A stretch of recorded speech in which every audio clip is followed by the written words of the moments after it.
Hi అండి, అందరికి నమస్కారం. అందరు ఎలా ఉన్నారు? అందరు బాగుండాలని అనుకుంటున్నాను. సో ఈరోజైతే మా ఊర్లో జరిగే రాజులబాబు పండుగను ఈ చిన్న వీడియో అయితే మీ ముందుకైతే తీసుకొచ్చానండి. చూసి వీడియోకి అయితే లైక్ చేయండి. లైక్ చేసి మన ఛానల్ అయితే సబ్స్క్రైబ్ చేసుకోండి. సో మాకు ఫస్ట్గా రాజులబాబుని ఇలా పళ్ళెంలో పెట్టి ఇలా కావిడిలో తీసుకుని అయితే ఊరేగింపు అయితే చేస్తారండి. మొత్తం ప్రతి ఇంటికి కూడా రాజులబాబు ఆశీర్వాదాలు అందాలని చెప్పేసి ప్రతి ఇంటికి కూడా తిరుగుతారండి. ఎందుకంటే మాకు ఎక్కువగా అడవుల్లో చేలలో మా కొండ ప్రాంతంలో చేలు ఉంటాయి కాబట్టి అక్కడ అడవి రాజులు తిరుగుతారని నమ్మకం అండి. ఆ అడవి రాజులకి మేము ఇట్లా పూజ అయితే చేసుకుంటామండి. ఎల్లప్పుడూ మేము చెట్లు పుట్లు చేమలంటే తిరుగుతుంటాం కాబట్టి ఏ ఇబ్బంది ఏ ఆటంకం రాకుండా ఏ ప్రమాదం జరగకుండా మమ్మల్ని కాపాడాలనేసి ఈ విధంగా అయితే చేస్తామండి. సో ఇది అయిపోయిన తర్వాత ఈ ప్లేస్ వచ్చేసి రాజులబాబుని నిలబెట్టి కూర్చోబెట్టి ఉంచే ప్లేస్ అండి. ఇది వచ్చేసి ఇది మాడి చెట్టు అండి, చూసారు కదా. అక్కడ రాజులబాబుని అయితే ఉంచుతారండి, అంటే అడవి రాజులను అయితే అక్కడ పెట్టి ఉంచుతారన్నమాట. ఇది అర్థమైందని అనుకుంటున్నాను. సో ఇదన్నమాట మా ఊరి రాజులబాబు పండుగ, సింగరాయల పండుగ అంటారు. సో చూపిస్తాను చూడండి ఒకసారి దగ్గరికి వచ్చేసి. మీరు మళ్ళీ చూసుంటారు సరిగ్గా, అవి కనిపిస్తున్నారు కదా, వాటిని సింగరాయలు అంటామండి మేము. సో ఈ పండగ ఇది అయిన తర్వాత నెక్స్ట్ సండే మేకపోతనేసి భోజనాలు అయితే పెట్టుకుంటామండి ఊరంతా.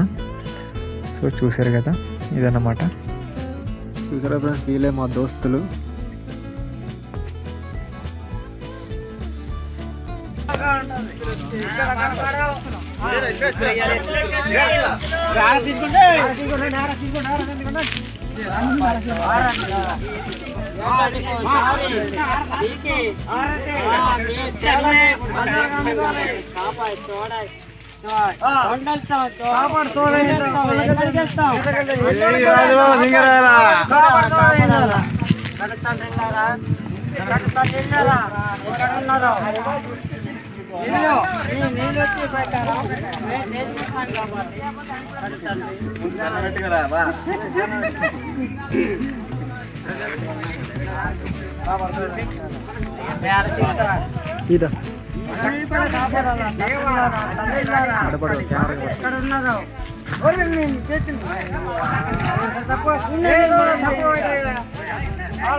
ఒకసారి కదా పెట్టుకుంటా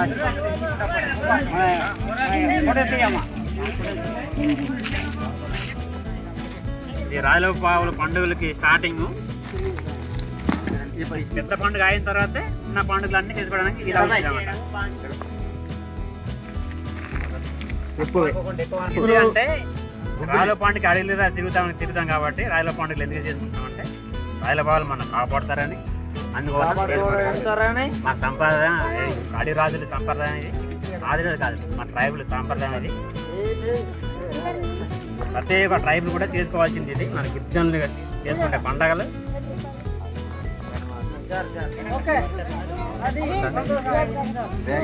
గుగ్గిలు అనువులు అన్ని రకాల కొబ్బర్లు,